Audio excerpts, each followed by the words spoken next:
Sunday को Sunday को मस्त नहा धो के आ। दोस्तों, ब्रेकफास्ट को जितना हम समझते हैं उससे कहीं ज़्यादा इम्पोर्टेंट है। आप शायद हैरान हो ये जानकर, लेकिन आप दिन भर कितना एनर्जेटिक महसूस करोगे, आपका पेट कितनी जल्दी कम होगा, आपकी जंक फूड क्रेविंग्स कितनी स्ट्रांग होंगी, काम में कंसंट्रेशन बनेगी या नहीं, आपकी ब्लड शुगर ऊपर की तरफ जाएगी या स्टेबल रहेगी, कोलेस्ट्रॉल कम होगा या बढ़ेगा, ये सब डिपेंड करता है कि आप सुबह नाश्ते में क्या खाते हो। रात भर सोकर जब हम जागते हैं तब बॉडी को ना सिर्फ पोषक तत्वों की ज़रूरत होती है, बल्कि उस टाइम पे बॉडी बहुत इजीली न्यूट्रिएंट्स को एब्जॉर्ब भी कर लेती है। इसलिए ये बहुत जरूरी है कि आपका ब्रेकफास्ट पौष्टिक हो, जैसे बेसन का चीला, सब्जियों वाला दलिया, ओटमील, इडली, डोसा, पोहा और यहाँ तक कि लिमिट में परांठे, ये सब हेल्दी हैं। लेकिन आज मैं आपसे शेयर करना चाहता हूँ एक ऐसा ब्रेकफास्ट ऑप्शन जो इन सब ब्रेकफास्ट से 2 कदम ऊपर है। वो इसलिए क्योंकि ये ब्रेकफास्ट खाने के इतने फायदे हैं कि अगर मैं इसे दुनिया का सबसे पौष्टिक नाश्ता भी कहूँ तो ये बात गलत नहीं होगी। दोस्तों, मैं बात कर रहा हूँ अंकुरित अनाज यानी स्प्राउट्स की। स्प्राउट्स? अरे यार, मैंने सोचा तुम कोई खास चीज बताओगे। हैरानी तो इस बात की है कि हम लोग स्प्राउट्स को खास नहीं मानते। खैर, ऐसा नहीं है, क्योंकि जब मैंने इंस्टाग्राम पे आप लोगों से पूछा था कि आपका स्प्राउट्स को लेकर क्या ओपिनियन है, तो सिर्फ 15% लोग ही ऐसे थे जिन्हें लगता है कि स्प्राउट्स कोई खास फूड नहीं है, जबकि 85% लोग मानते हैं कि स्प्राउट्स एक सुपर फूड है। लेकिन हाँ, बहुत लोगों को स्प्राउट्स टेस्टी नहीं लगते, जिस वजह से खा नहीं पाते। काफी लोगों को स्प्राउट्स खाने से इनडाइजेशन, गैस और ब्लोटिंग की दिक्कत आती है। इस वीडियो में मैं आपसे शेयर करूंगा स्प्राउट्स में ऐसा क्या है जो इसे सुपर फूड बनाता है। दूसरा, बात करेंगे कि क्यों कुछ लोगों को स्प्राउट्स खाने से डाइजेस्टिव प्रॉब्लम्स आती हैं और इसका कैसे समाधान करें। तीसरा, मैं आपको स्प्राउट्स की 4 रेसिपी शेयर करूंगा जो ना सिर्फ स्प्राउट्स को टेस्टी बना देंगी, बल्कि ये रेसिपीज ऐसी हैं कि स्प्राउट्स बहुत जल्दी पच भी जाते हैं। इंस्टाग्राम पे आप लोगों ने स्प्राउट्स को लेकर काफी डाउट्स पूछे थे और इस वीडियो में उन सबको क्लियर करने की कोशिश करेंगे। देखो, भले ही आपका स्प्राउट्स खाने में कोई ज्यादा इंटरेस्ट ना हो, फिर भी मैं सजेस्ट करूंगा कि ये वीडियो देख लो। मेरी पूरी कोशिश रहेगी कि आपका टाइम वेस्ट ना हो। आओ तो फिर बिना किसी देरी के शुरू करते हैं। Hello friends, welcome to Fit Tuber Hindi. पहले तो तुम ये बताओ कि स्प्राउट्स में खास क्या है। मूंग की दाल तो मैं रेगुलरली खाता ही हूँ, और मूंग दाल के स्प्राउट्स खाऊंगा तो अलग क्या है। किसी भी फूड के आगे सुपर लग जाता है जब वो स्प्राउट हो जाए। स्प्राउट में प्रोटीन तो होता है, ये सब जानते हैं, लेकिन ज्यादा लोग ये नहीं जानते कि स्प्राउट्स का प्रोटीन दालों के प्रोटीन के कंपैरिजन में बहुत जल्दी एब्जॉर्ब हो जाता है। इसलिए अगर आप मसल बिल्डिंग या फैट लॉस करना चाहते हैं तो अंकुरित दालें खाने से आपको बहुत अच्छा रिजल्ट मिलेगा। बाकी स्प्राउट्स की खास बात ये है कि ये एक लाइव फूड है, इसमें प्राणिक शक्ति भरपूर होती है। आप बनी हुई मूंग की दाल को मिट्टी में खाद पानी के साथ डालो, क्या होगा? कुछ नहीं। लेकिन स्प्राउट्स को मिट्टी में डालो तो उसमें से मूंग दाल का पौधा निकल आएगा। इसका मतलब ये हुआ कि मूंग स्प्राउट में ऐसी चीजें हैं जो पकी हुई मूंग की दाल में नहीं बचती, और वो चीजें हैं ढेर सारे माइक्रो न्यूट्रिएंट्स, जिनको पूरा करने के लिए आप बाजार से महंगे मल्टीविटामिन खरीदते हो। क्या आप जानते हैं कि जब कोई दाना अंकुरित होता है तो उस प्रोसेस में ऐसे बायोकेमिकल चेंजेस होते हैं कि उस दाने के अंदर मौजूद न्यूट्रिएंट्स 20% से लेकर 400% तक बढ़ जाते हैं। एक स्टडी हुई थी जिसमें देखा गया कि स्प्राउट करने पे कैल्शियम 25% बढ़ गया और आयरन 400% बढ़ गया। स्प्राउट्स में B vitamins, folate, zinc, iron, magnesium जैसे विटामिन्स, मिनरल्स भारी मात्रा में होते हैं। एक बात तो पक्की है कि अगर कोई हफ्ते में एक बार भी स्प्राउट्स नाश्ते में खाए तो उसे कभी भी मल्टीविटामिन खरीदने की जरूरत नहीं पड़ेगी। स्प्राउट्स एक नेचुरल मल्टीविटामिन तो है ही, लेकिन साथ में स्प्राउट्स में एंजाइम्स, पॉलीफेनॉल्स, फ्लेवोनॉइड्स बहुत ज्यादा होते हैं। रिसर्च साइंटिस्ट मानते हैं कि इन बायोएक्टिव कंपाउंड्स की वजह से बॉडी में इन्फ्लेमेशन कम होती है और कैंसर सेल्स मरने लगते हैं। ब्रेकफास्ट में तो स्प्राउट्स खाने का बहुत ही फायदा है। सुबह जब हम नाश्ते में 2-3 पराठे खाते हैं तो ऑफिस पहुंच के नींद आने लगती है, और अगर कोई हल्की चीज खा लें तो 2 घंटे में दोबारा भूख लगने लगती है। यही स्प्राउट्स खाओ तो आपका पेट भी लंबे समय तक भरा रहेगा और एनर्जेटिक भी महसूस करोगे। और मैं ये भी नहीं कहता कि रोज ब्रेकफास्ट में स्प्राउट्स ही खाओ। ये तो ऐसा फूड है कि हफ्ते में 1-2 बार भी खा लिया तो काफी है। बाकी वैसे आप चाहो तो डेली भी खा सकते हो। इनफैक्ट मैंने इंग्लिश चैनल पे जो भी extreme fat loss diet plan share किए हैं उनमें यही सलाह दी है कि हफ्ते में 3-4 बार ब्रेकफास्ट में स्प्राउट्स ही खाओ, और लोगों को काफी फायदा भी हुआ है इससे। फायदा इसलिए हुआ क्योंकि स्प्राउट्स में एक तो सॉल्युबल और इनसॉल्युबल फाइबर बहुत ज्यादा होता है, दूसरा स्प्राउट्स में ऐसे एंजाइम्स होते हैं जो मेटाबॉलिज्म को फास्ट करते हैं, इसलिए जो बंदा ब्रेकफास्ट में स्प्राउट खाएगा उसका पेट पक्का अंदर जाने लगेगा। ठीक है, मैं कल से ही ब्रेकफास्ट में बॉइल्ड स्प्राउट्स खाऊंगा। देखो, स्प्राउट्स को बॉईल करके खाओगे तो भी हेल्दी तो है ही, पर स्प्राउट्स के जो इतने बेनिफिट्स, इतने न्यूट्रिएंट्स जो इसमें प्राणिक शक्ति भरते हैं, वो तभी मिलेंगे जब आप इन्हें कच्चा खाओ। लेकिन जब मैं कच्चे स्प्राउट्स खाता हूँ मुझे गैस बनने लगती है। 31% लोगों की यही समस्या है। देखो, स्प्राउट्स एक लाइव फूड है, इसलिए कुछ बातों का ध्यान रख लो, आपको स्प्राउट्स इजीली डाइजेस्ट होने लगेंगे। पहली चीज तो ये कि स्प्राउट को कभी भी शाम को या डिनर में नहीं खाना चाहिए। जो लोग स्प्राउट्स को डिनर में खाते हैं उन्हें स्प्राउट्स फायदा नहीं, इनडाइजेशन करते हैं। स्प्राउट्स बेस्ट हैं अगर आप इन्हें ब्रेकफास्ट में खाओ, लंच में भी खा सकते हो, लेकिन दोपहर को 4 बजे के बाद तो स्प्राउट्स बिल्कुल नहीं खाने चाहिए। दूसरी बात ये कि स्प्राउट्स को हमेशा खाना खाने से पहले खाओ। जो लोग रोटी सब्जी के साथ स्प्राउट्स खाते हैं उन्हें स्प्राउट से इनडाइजेशन हो सकता है। स्प्राउट्स ना तो खाने के बाद खाने हैं और ना ही खाने के साथ। हाँ, सैलेड की तरह खाने से पहले खा सकते हो। जिन रेस्टोरेंट्स में बूफे लगा होता है वहां भी अगर आप देखो तो स्प्राउट्स कच्चे होते हैं और हमेशा सैलेड सेक्शन में होते हैं। फिर कई बार हम लोग ज्यादा हेल्दी खाने के चक्कर में स्प्राउट्स में बिना कोई नमक मसाला डाले डायरेक्ट ही खाने लग जाते हैं। देखो, स्प्राउट्स एक कच्चा अनाज है। नो डाउट स्प्राउटिंग के प्रोसेस में एंटी न्यूट्रिएंट्स खत्म हो जाते हैं, लेकिन फिर भी कच्चे अनाज की तासीर ठंडी होती है, जिसे पचाने के लिए बॉडी को ज्यादा मेहनत करनी पड़ती है। लेकिन अगर हम इसमें कुछ ऐसे मसाले डालें तो इसमें फायर एलिमेंट इंक्रीज होगा, जिससे स्प्राउट्स टेस्टी भी हो जाएंगे और डाइजेस्ट भी इजीली होंगे।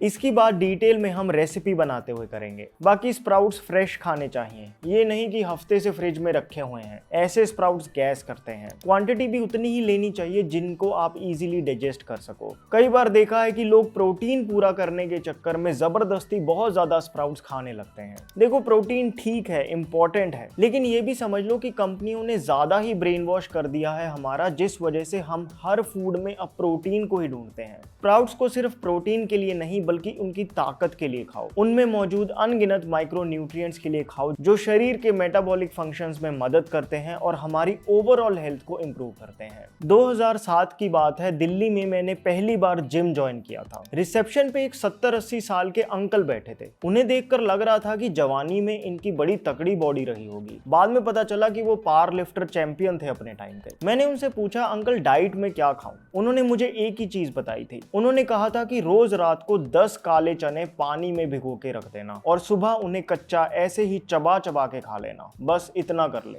इससे ये समझ में आता है कि कम खाओ लेकिन सही तरीके से खाओ ताकि शरीर पे लगे। अच्छा, एक बार में कितने स्प्राउट्स खाएं? देखो, सुबह ब्रेकफास्ट में स्प्राउट्स सबसे जल्दी डाइजेस्ट होते हैं। इस टाइम पे आप आराम से 1-2 कटोरी स्प्राउट्स खा सकते हो। फिर भी क्वांटिटी हर पर्सन के लिए अलग होगी। ये डिपेंड करता है आपकी एज, आपकी डाइजेस्टिव कैपेसिटी, आपकी एक्टिविटी लेवल पे। आप 1 कटोरी स्प्राउट्स खा के देखो कैसा लगता है। अगर कोई दिक्कत नहीं तो आप 2 कटोरी भी खा सकते हो। मैंने सुना है कि कच्चे स्प्राउट्स में बैक्टीरियल ग्रोथ होती है, इसलिए कच्चे नहीं खाने चाहिए। देखो, एक तो होते हैं गुड बैक्टीरिया जो हमारी आंतों में जाकर विटामिन B12 बनाते हैं, लेकिन हार्मफुल बैक्टीरिया जैसे ई कोलाई और साल्मोनेला वो तब आते हैं जब स्प्राउट सही से ना बने हों। ऐसे स्प्राउट से तो स्मेल आने लगती है। कई बार प्लास्टिक के स्प्राउट मेकर्स यूज करने से भी ये प्रॉब्लम आती है। जैसे जब मैं हैदराबाद में था तो मैंने जोश जोश में ऐसा ही स्प्राउट मेकर खरीदा था। अब हो सकता है मुझे ठीक से यूज करना ना आया हो, लेकिन उसमें 1-2 बार स्प्राउट्स बनाए तो अजीब सी स्मेल आती थी। शायद पानी रुका रहता था जिससे स्मेल हो जाती थी। लेकिन मैंने ये देखा है कि ये जो कॉटन के कपड़े में हम स्प्राउट्स बनाते हैं उसमें ऐसी बिल्कुल भी दिक्कत नहीं आती।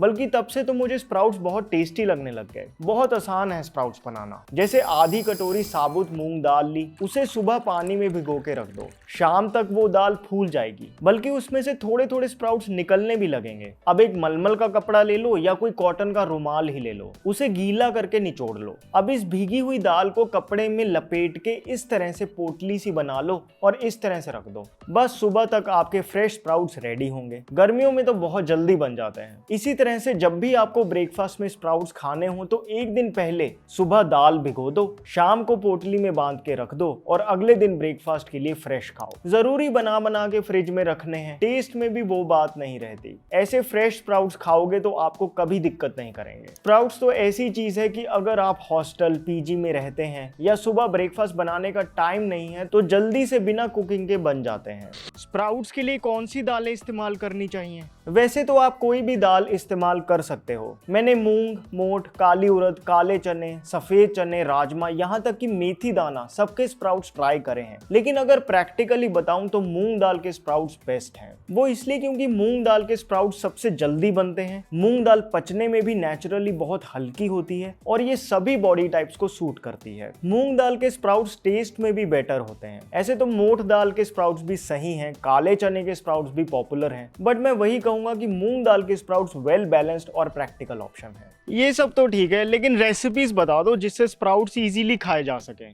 बिल्कुल, बात करते हैं 4 रेसिपीज की जिन्हें मैंने खुद कई बार आजमा के देखा है और ये स्प्राउट्स को बहुत टेस्टी और इजी टू डाइजेस्ट बना देती हैं। पहली है नमकीन स्प्राउट चाट। इसके लिए एक बोल में मूंग दाल के स्प्राउट डालें। इसमें बारीक कटी हुई प्याज, टमाटर, खीरा, सेंधा नमक, काला नमक, काली मिर्च, खूब सारा ग्रेटेड अदरक, नींबू का रस, धनिया पत्ता, भुना जीरा और कोल्ड प्रेस तिल का तेल अच्छे से मिला लो और टेस्टी स्प्राउट चाट रेडी है। अब देखो, इसमें हमने जो इतने मसाले डाले हैं, स्पेशली घिसा हुआ अदरक और भुना जीरा, वो इस चाट को बहुत पाचक बना देता है। ये मत समझना कि अदरक डाल दिया तो गर्मियों में नहीं खा सकते। मूंग दाल वैसे ठंडी होती है। ये जो ओवरऑल कॉम्बिनेशन है ये बिल्कुल बैलेंस्ड है। फिर भी 1-2 इंग्रेडिएंट्स आप इधर उधर अपनी कन्वीनियंस के हिसाब से कर सकते हो। जैसे अगर आप हरी मिर्च डालना चाहो तो डाल सकते हो। बाकी हाँ, अगर आपको प्याज, टमाटर, खीरा चॉप करने में दिक्कत आए तो इस तरह का मैनुअल चॉपर भी इस्तेमाल कर सकते हो। 200 रुपए की चीज है लेकिन बड़ी काम की है। इसका अनस्पॉन्सर्ड लिंक मैंने डिस्क्रिप्शन बॉक्स में दे दिया है।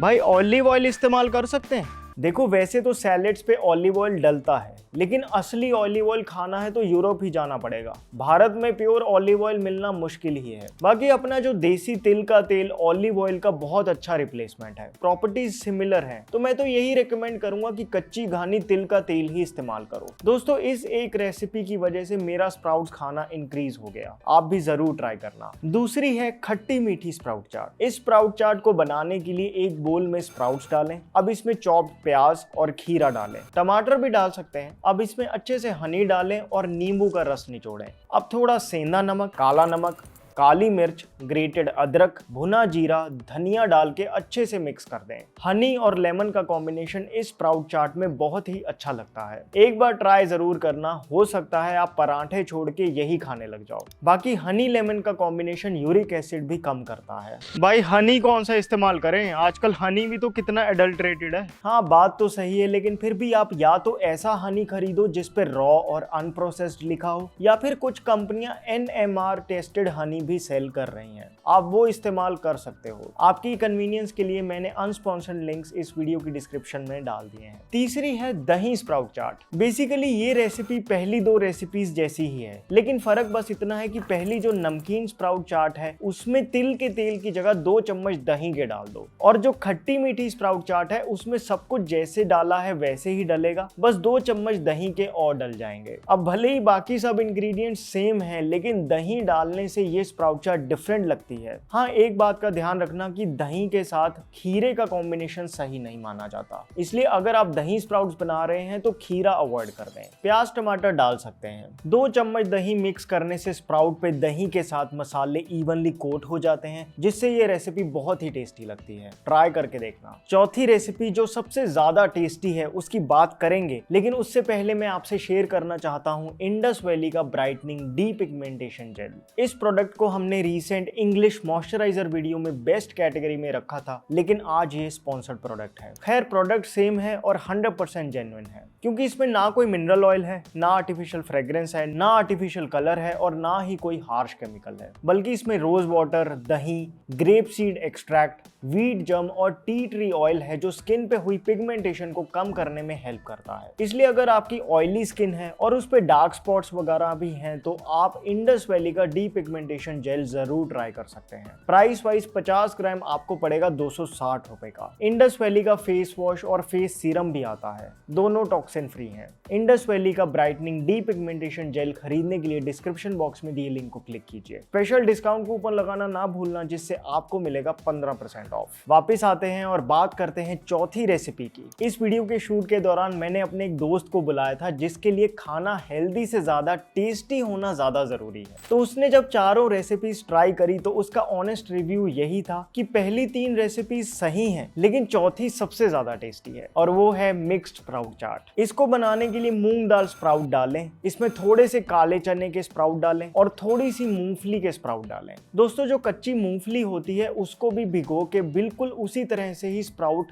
कराया जा सकता है। कुछ अलग नहीं करना। जब स्प्राउट्स बनाओगे तो जिस बोल में मूंग दाल को भिगोगे उसी में ही थोड़े से काले चने और 10-20 दाने कच्ची मूंगफली के डाल देना। फिर तीनों को एक साथ पोटली में बांध कर रख दो। मिक्स स्प्राउट बन जाएंगे। मूंगफली क्योंकि हेल्दी फैट्स और प्रोटीन का अच्छा सोर्स है, तो ये स्प्राउट चाट को और भी हेल्दी और साथ में क्रंच भी ऐड करती है। अब इन मिक्स स्प्राउट्स को आप उसी तरह से चाहो तो नमकीन चाट बना लो, हनी लेमन वाली खट्टी मीठी चाट बना लो, या दही स्प्राउट चाट बना लो। जल्दी से रिकैप करें तो स्प्राउट्स एक लाइव फूड है जिसमें बहुत प्राणिक शक्ति है। ये एक नेचुरल मल्टीविटामिन है। स्प्राउट चाट दुनिया का सबसे पौष्टिक नाश्ता है। रोज खा सकते हैं, लेकिन हफ्ते में 1-2 बार भी खाओ तो आपको बहुत फायदा मिलेगा। स्प्राउट्स डिनर में नहीं खाने होते, खाने के साथ नहीं खाने होते और खाने के बाद नहीं खाने होते। स्प्राउट्स उतने ही खाएं जितने इजीली डाइजेस्ट कर सकें, वरना गैस कर सकते हैं। टेस्टी बनाने के लिए नमकीन चाट, हनी लेमन डाल के खट्टी मीठी चाट, दही चाट और मिक्स स्प्राउट चाट बनाएं। आपको कौन सी स्प्राउट चाट सबसे अच्छी लगी? ट्राई करना और अपना एक्सपीरियंस कमेंट सेक्शन में जरूर लिखना। इससे और लोगों को भी मोटिवेशन मिलेगी। 6 चीजें जो नाश्ते में बिल्कुल नहीं खानी चाहिए, जानने के लिए देखिए इस वीडियो को।